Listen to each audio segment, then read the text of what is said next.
오늘 하나님께서 주시는 말씀은 사무엘상 18장 1절에서 5절까지 말씀입니다. 한 절씩 돌아가며 교독하겠습니다. 다윗이 사울에게 말하기를 마침에 요나단의 마음이 다윗의 마음과 하나가 되어 요나단이 그를 자기 생명같이 사랑하니라.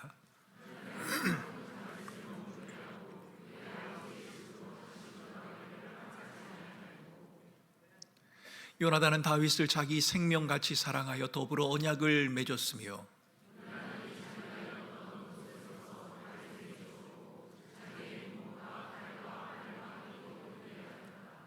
5절을 같이 읽습니다. 다윗은 사울이 보내는 곳마다 가서 지혜롭게 행하며 사울이 그를 군대의 장으로 삼았더니 온 백성이 합당히 여겼고 사울의 신하들도 합당히 여겼더라. 아멘. 여러분, 우리 교회는 온 세대가 어우러지는 하나님 나라를 추구합니다. 그 하나님 나라의 모습을 어떻게 이루어 볼까, 이것을 좀 고민하며 사역을 하고 있습니다. 하나님 나라의 모습, 함께 어우러지는, 온 세대가 함께 어우러지는 하나님의 나라의 모습을 이루어 보기 위해서 그 한 방편으로 저희 교회는 가장 어린 영아부 어린이로부터 오늘 설교를 듣는 여러분들까지 매주일마다 같은 본문을 가지고 설교를 하고 있습니다. 그렇게 하다 보니 설교자인 저에게 큰 유익이 있기도 합니다. 여러분, 보통 설교 본문이 정해지지 않으면 연말이 되면 설교자가 굉장히 바쁩니다. 내년 한 해 어떤 본문을 가지고 설교를 할까? 어떻게 설교 52주를 계획해 나가야 하는가 하는 이 설교 계획을 세우는 것이 이게 만만치가 않습니다. 그런데 여러분, 저는 그 수고를 하지 않아도 됩니다. 왜냐하면 본문이 다 주어져 있으니까요. 그래서 제가 하고 싶은 말을 여러분들이 하기보다는 그 본문이 무엇을 말하는가에 집중할 수 있다고 하는 그런 유익이 있습니다. 그러나 유익이 있는가 하면 좀 어려움이 있기도 합니다.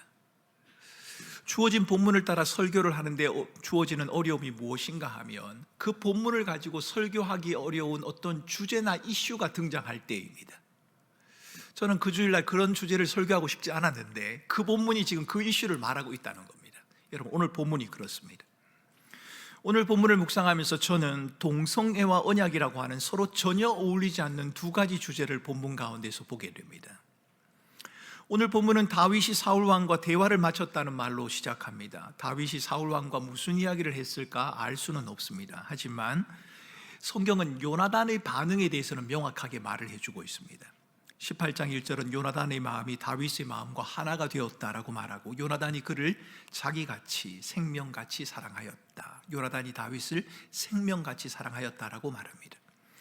좀 지난 일입니다만 2010년도 6월 달에 시카고 신학대학에 있는 테드 제닝스라고 하는 신학자가 저희 나라를 방문한 적이 있습니다. 그분은 강연을 하면서 오늘 본문을 가지고 다윗과 요나단 사이의 사랑을 표현해주는 이 본문은 동성애의 긍정적인 면을 말해주고 있는 것이다 라고 이렇게 설명을 했습니다. 다윗과 요나단, 사울의 관계가 삼각관계, 세 명의 남자들 사이에 벌어지는 애정싸움이다 라고 이분은 해석을 한 겁니다.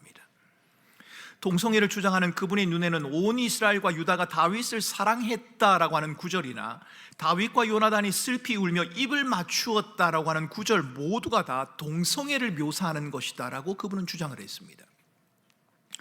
하지만 이것은 성경을 자신들이 보고 싶은 관점으로 해석한 결과입니다. 성경을 이렇게 바라보는 분들의 눈에는 제자들의 발을 씻긴 예수님의 행위, 룻과 나오미의 이야기, 종의 병을 고쳐달라고 애쓰는 백부장의 이야기, 이 모두가 다 동성애를 지지하기 위한 본문으로 해석되어집니다.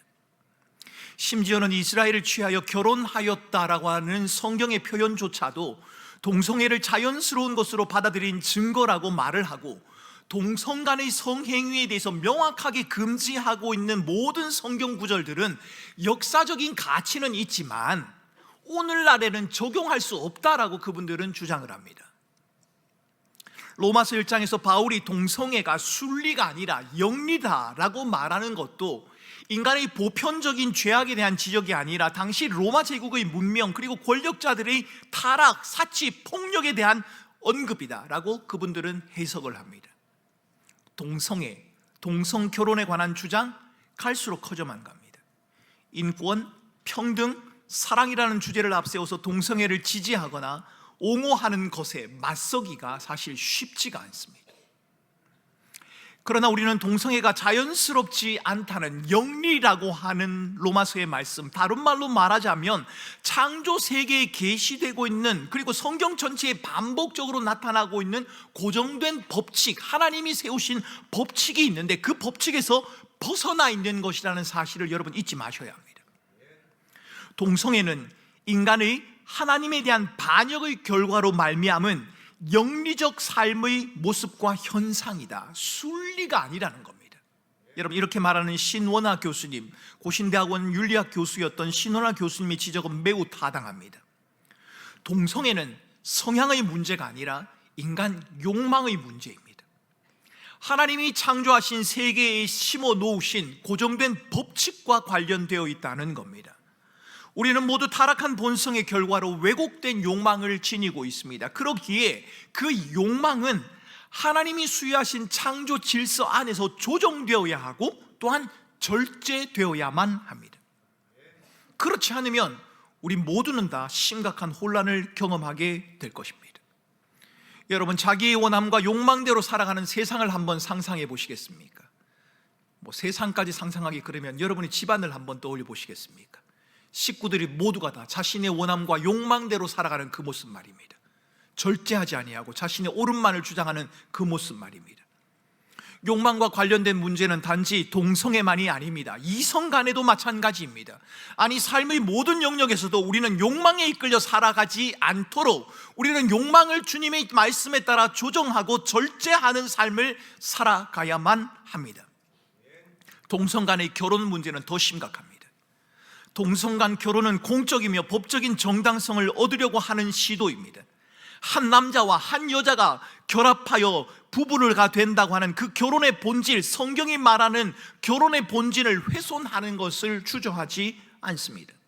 가정, 남편, 아내, 부부, 입양 등에 대해서 새롭게 정의를 해야 하고 새로운 기준을 적용해야 한다고 사람들은 말을 합니다. 동성간 결혼을 주장하는 사람들은 평등과 사랑, 존엄을 앞세워서 자신들의 주장을 받아들이지 않는 사람들을 향해 편협하다고, 근본주의적이라고, 시대주의에서 뒤떨어져 있다라고 비난을 합니다. 하지만 세월의 흐름에도 한 남자와 한 여자로 가정을 이루신 하나님의 결혼 원리 변할 수 없습니다. 국가와 제도가 결혼을 만든 것이 아니라 하나님께서 결혼 제도를 만드셨습니다. 오늘 본문에서 다윗과 요나단이 나눈 사랑, 여러분, 이 장면은 동성애에 관한 장면이 아닙니다. 18장 1절에서 말하는 마음이 하나가 되었다라고 하는 이 말, 여러분, 이것은 아들 베냐민을 향한 아버지 야곱의 사랑, 그러니까 부모와 자식 간이 누리는 강력한 유대감을 표현할 때도 사용되어지고 있습니다. 요나단이 다윗에게 느끼는 이 마음은 개인적인 이끌림 그 이상으로 하나님과 이스라엘을 향한 충성심에 대한 깊은 동감을 의미합니다. 다윗이 전쟁에 나가기 전에 사울에게 했던 말을 우리는 알 수 있습니다. 다윗은 골리앗을 치러 나가기 전에 사무엘상 17장 32절에서 사울에게 하나님의 군대의 이름을 모욕한 블레셋 사람을 내가 칠 것이라고, 여호와께서 나를 구원하셨고 지금도 나를 구원하실 것이라고, 나와 함께 하실 것이라고 선언하였습니다. 다윗의 이 말에는 하나님과 이스라엘에 대한 깊은 충성심이 담겨져 있습니다. 우리는 다윗이 지녔던 이 마음을 사무엘상 14장 6절 요나단의 말에서도 확인할 수 있습니다. 사무엘상 14장 6절을 보면 여호와께서 이 일을 하신다, 여호와의 구원은 사람의 많고 적음에 달린 것이 아니다, 여호와의 절대적인 주권에 달려있다라고 하는 요나단의 말이 등장합니다. 할례받지 않은 이 블레셋에 대한 분노, 전쟁을 주관하시는 하나님에 대한 신뢰, 여러분, 상황과 시점은 다르지만 다윗과 요나단이라고 하는 다른 사람의 말이긴 하지만 그들의 고백 속에는 하나님과 이스라엘에 대한 깊은 충성심이라고 하는 공통점이 담겨져 있습니다. 우리는 사울이 다윗을 죽이려고 할 때 요나단이 사울을 향해 말하고 있는 19장 5절에서도 하나님과 이스라엘을 향한 충성심을 동일하게 발견할 수 있습니다.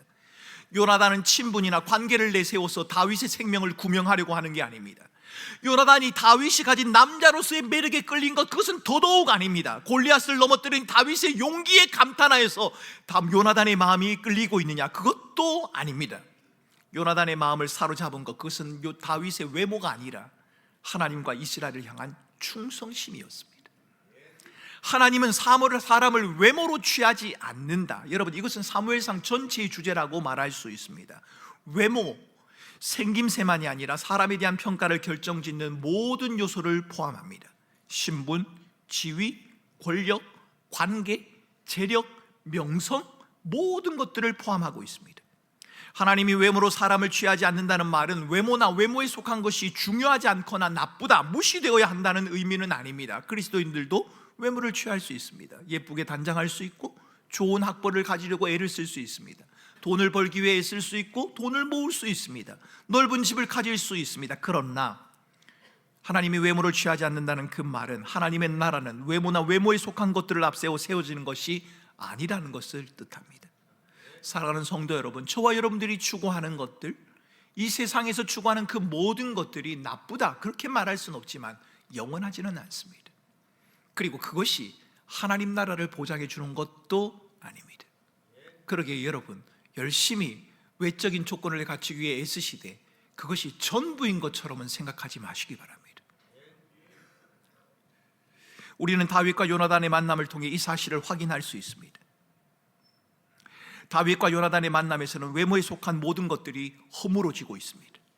여러분 한번 보십시오. 3절과 4절에 보면 요나단은 자기가 입었던 겉옷, 군복, 칼, 활, 띠를 다 다윗에게 주면서 다윗과 언약을 맺습니다. 언약이라고 하는 말, 여러분 이것은 신약과 구약을 이해하는 데 있어서 굉장히 중요한 주제입니다. 약속과 좀 비슷한 개념이긴 하지만 약속보다는 훨씬 공적이고 강력한 의미를 지니고 있습니다. 성경의 배경이 되는 고대 근동 지방, 종주권 언약, 종주권 형태의 언약이 존재하고 있었습니다. 약한 나라와 강한 나라 사이에 맺어지는 언약입니다. 이 종주권 언약에는 강한 나라와 약한 나라 사이에 언약을 맺는데 법률적인 조항만 담겨 있는 것이 아니라 서로에 대한 유대와 신뢰, 아버지와 아들 사이의 존경, 사랑, 두려움 같은 요소도 거기에 함께 포함이 됩니다. 종주권 언약에서 강한 나라는 약한 나라의 구체적인 의무사항을 요구하고 약한 나라는 강한 나라에 대한 순종과 복종을 명시합니다. 서로에 대한 존경, 신뢰, 보호의 의미도 거기에 담기게 되지요. 여러분, 본문에서 누가 봐도 외적 조건으로 보면 요나단이 종주국이요 강한 나라입니다. 왕자니까요. 다윗은 봉신이고 약한 나라입니다. 종이니까요. 신하니까요. 그런데 여러분, 본문이 묘사하는 장면은 그렇게 보이질 않습니다. 자신의 갑옷과 군복, 칼과 활, 그리고 띠를 벗어주며 충성을 다짐하고 있는 사람이 다윗이 아니라 요나단입니다. 종주권 언약에 따르면 약한 나라가 강한 나라를 향해서 충성과 사랑을 표해야 하는데, 오늘 본문을 보면 강한 나라에 속하는 요나단이 다윗을 향하여 사랑과 충성을 표하고 있다는 겁니다. 사무엘상 20장 15절과 16절을 읽어보면 자신의 집을 영원히 끊어버리지 말아달라, 우리 집안을 좀 보호해달라고 말하는 사람이 있습니다. 그 사람은 다윗이 아니라 요나단이었습니다. 생각해 보십시오. 신하인 다윗이 왕자인 요나단에게 도움을 청하고 사울왕의 아들 요나단이 다윗을 도와야 맞지 않습니까? 신하가 왕자에게 도와달라고 해야 하고 왕자가 그 신하를 도와야 하는 게 맞지 않습니까? 집을 멸하더라도 왕자의 신분에 있는 그 집안이 신하의 집안을 멸하는 것이지 신하의 집안이 왕자의 집안을 멸한다는 것은 아니지 않습니까? 그런데 언약을 맺으며 일방적인 보호와 도움을 요청하고 있는 쪽은 다윗이 아니라 요나단입니다. 여러분, 요나단이 이렇게 하는 이유가 무엇입니까? 사도행전 12장 13장 21절과 22절은 그 이유를 이렇게 말합니다. 하나님이 사울을 패하고 다윗을 이스라엘의 새로운 왕으로 세우셨기 때문이다. 여러분, 요나단은 이 사실을 알고 있었습니다. 사울은 더 이상 왕이 될 수 없다는 것, 그리고 하나님께서 다윗을 새로운 왕으로 세우실 것이라는 것을 요나단은 알고 있었습니다. 요나단은 사무엘상 23장 17절에서도 다윗이 이스라엘의 왕이 될 것이라고, 자신은 다윗 다음이 될 것이다 라고 고백을 합니다.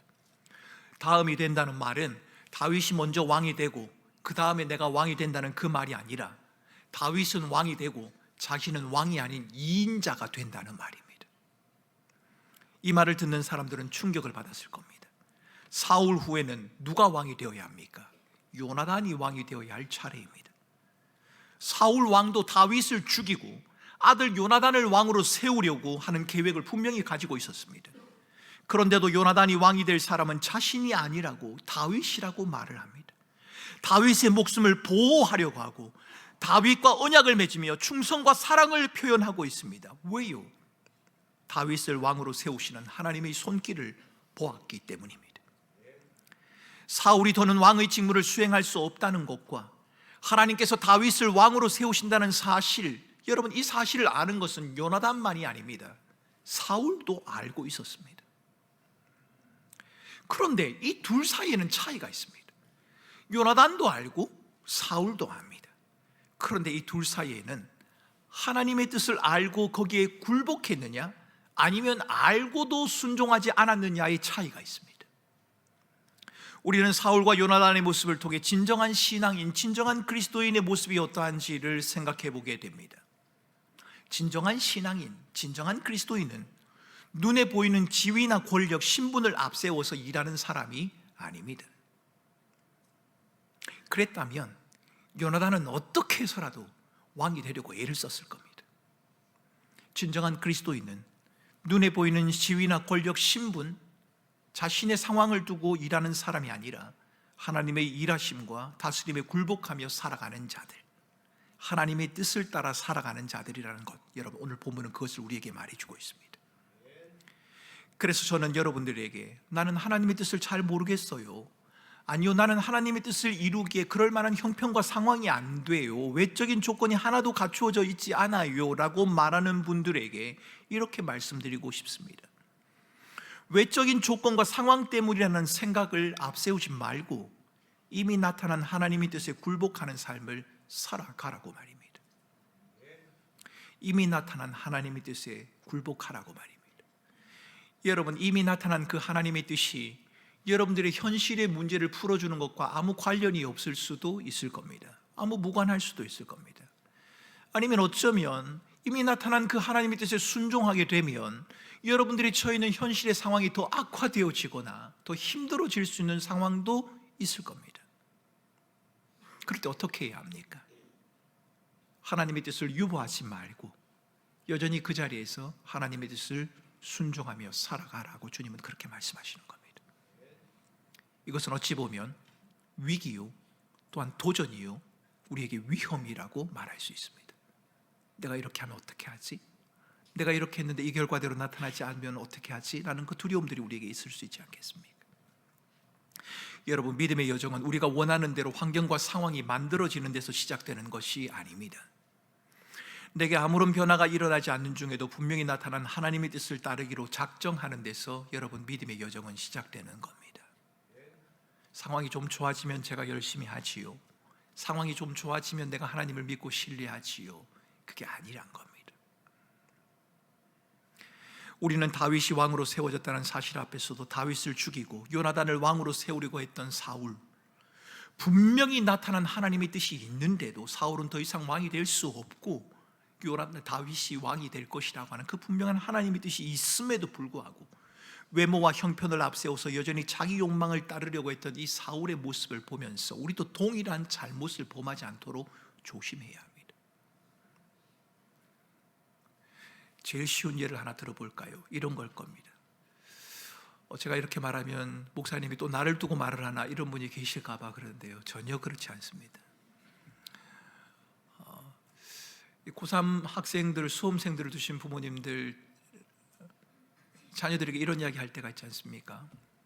지금은 공부할 때야, 공부해서 좋은 학교 가면 하나님에게 영광이 되고 네가 좋은 직장을 가지면 하나님 위해 더 큰 일을 할 수 있잖아. 그렇게 말하지 말라는 겁니다. 그렇게 말하지 말라는 겁니다.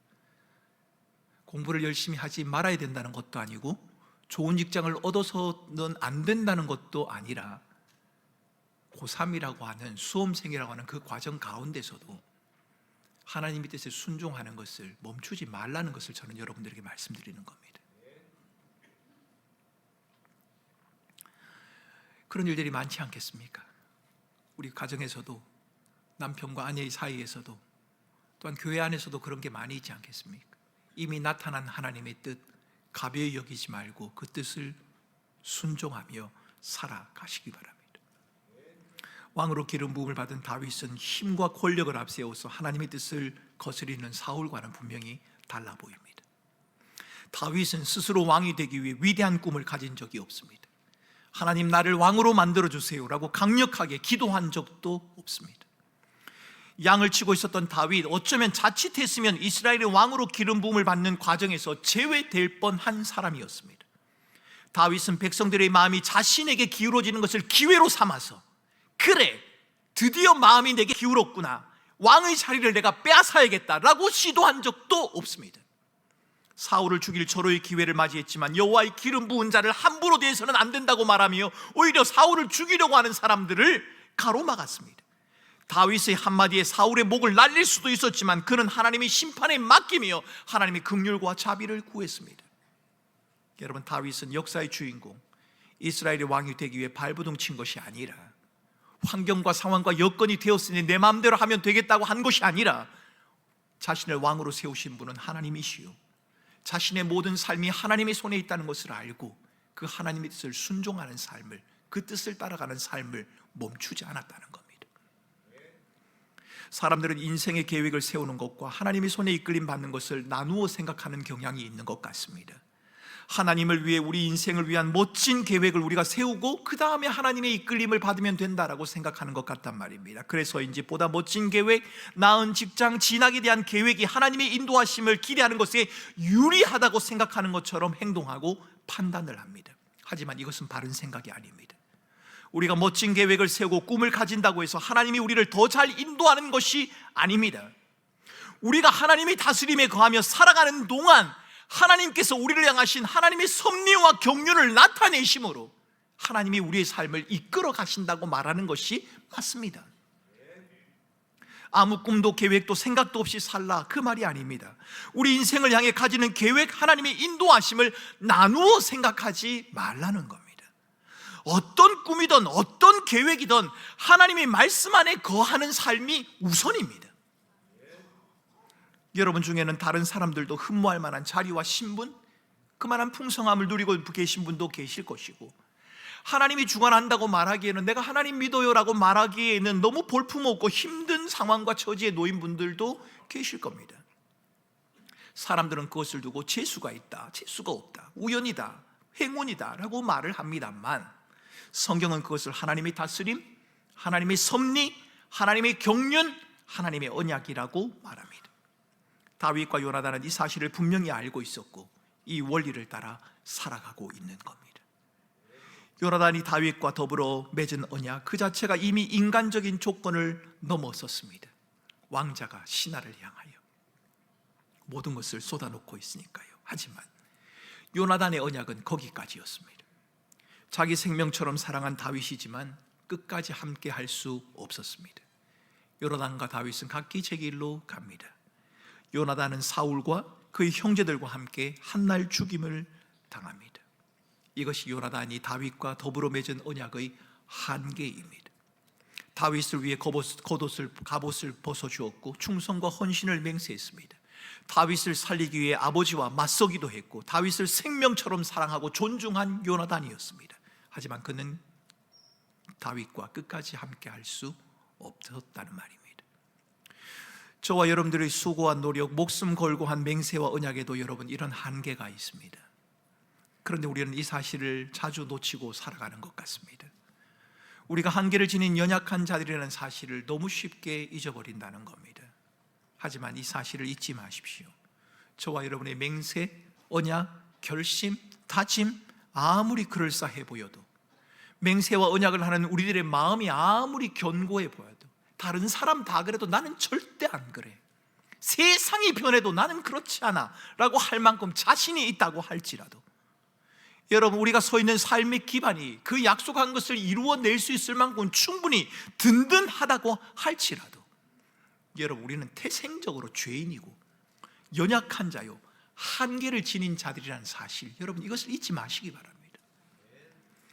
다윗 역시 요나단처럼 여전히 연약하며 한계를 지녔지만 우리는 언약을 지키는 다윗의 모습 속에서 우리를 찾아와 언약을 맺으시고 우리를 왕의 자리로 초대하시는 하나님의 사랑을 엿보게 됩니다.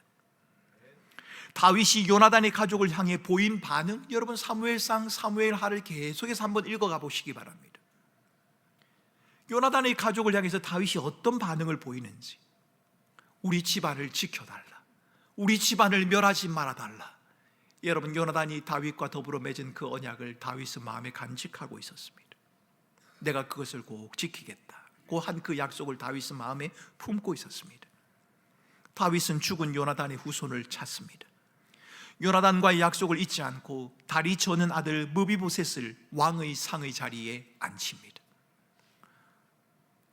무비보셋이 말하죠. 나는 종입니다. 아니야, 너는 더 이상 종이라고 하지 마라. 나는 너에게 하나님의 은총을 전하기 위하여 불렀노라. 다윗이 그렇게 말을 합니다. 여러분, 이 모습, 그리고 할아버지 사울의 모든 밭을 그 무비보셋에게 다 돌려줍니다.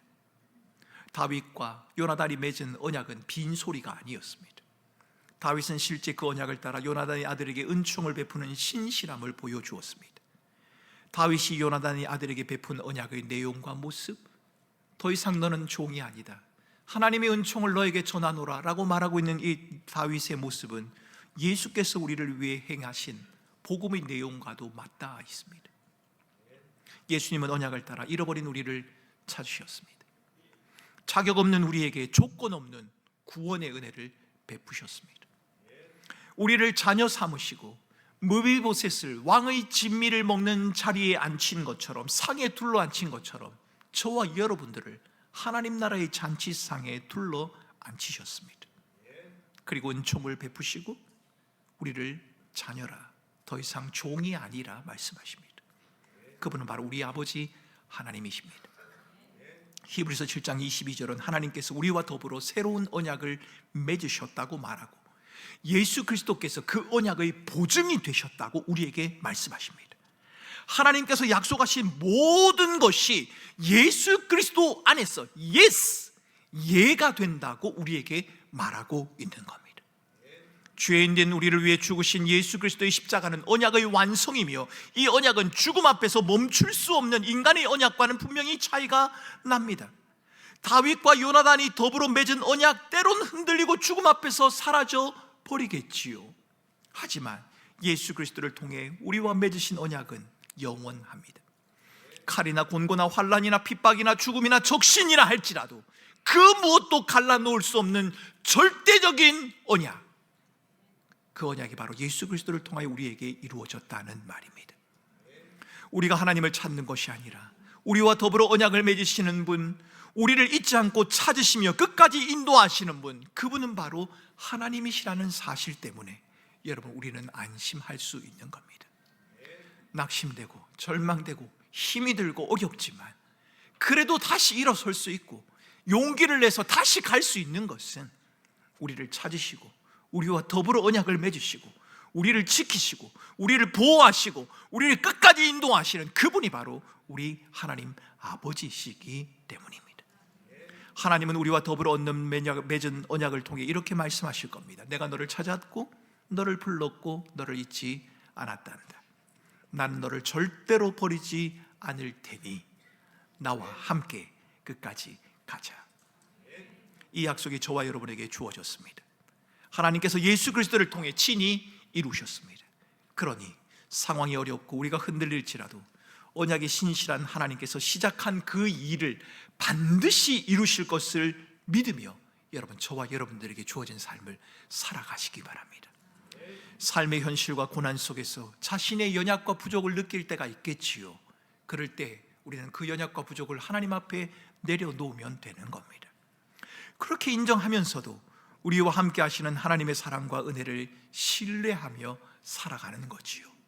아무런 자격 없는 우리와 더불어 언약을 맺으시는 성부 하나님, 하늘 영광 보좌를 버리시고 이 땅에 오셔서 우리와 더불어 맺은 그 언약을 확증해 주신 예수 그리스도, 하나님께서 우리와 더불어 맺은 그 언약이 여전히 유효하다, 사라져버린 것이 아니다라는 것을 우리의 마음에 믿게 하시고 하나님과의 그 관계, 그 언약의 관계 속에서의 삶을 살아갈 수 있도록 우리를 진리 가운데로 인도하시며 우리에게 힘을 공급하시는 그 성령 하나님, 그분이 우리와 함께 하시기 때문에 사랑하는 성도 여러분, 우리는 믿음의 길을 끝까지 갈 수 있는 겁니다. 언약의 주님께서 우리를 찾아오셨습니다. 그 하나님을 신뢰하며 저와 여러분 앞에 놓여있는 믿음의 삶을 끝까지 잘 감당하는 우리 사랑하는 성도들 되실 수 있기를 주님의 이름으로 축원합니다.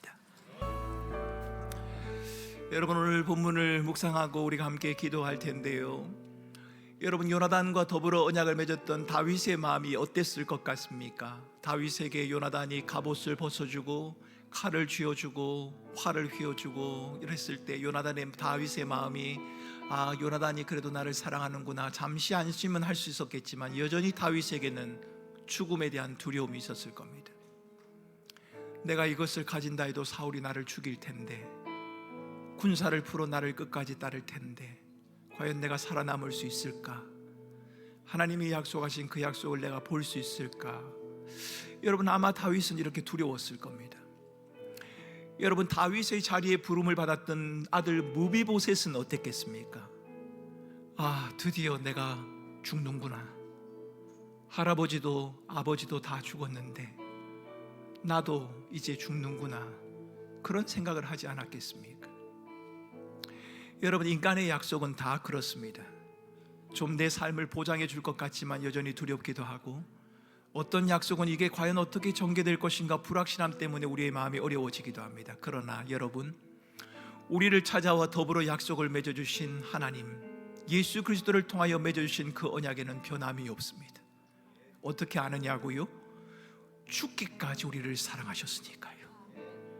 독생자 예수 그리스도를 보내심으로 우리에 대한 사랑을 확증하셨으니까요. 그래서 우리 함께 기도하겠습니다. 하나님, 좀처럼 변하지 않는 상황과 환경, 나를 도울 수 있을 것 같고 위할 수 있을 것 같은 그 약속들이 오히려 나를 불편하게 하고 힘들게 하고 낙심하고 절망케 하지만, 변함없으신 하나님의 그 약속을 붙들고 내가 이 한 주간을, 내 한평생을 살아가겠습니다. 혼자라 여기지 않고 언약의 주님이 나와 함께 하시고 언약의 믿음의 공동체가 함께 있음을 알고 내가 힘을 내서 이번 한 주간도 주를 신뢰하며 믿음으로 살아가겠습니다. 하나님, 나를 도우시고 인도하여 주시옵소서. 이 시간 합심해서 함께 기도하겠습니다. 함께 기도합니다. 존귀하신 하나님 아버지, 우리를 찾아와 주시고 우리와 더불어 약속을 맺어주신 신실하신 하나님을 찬송합니다.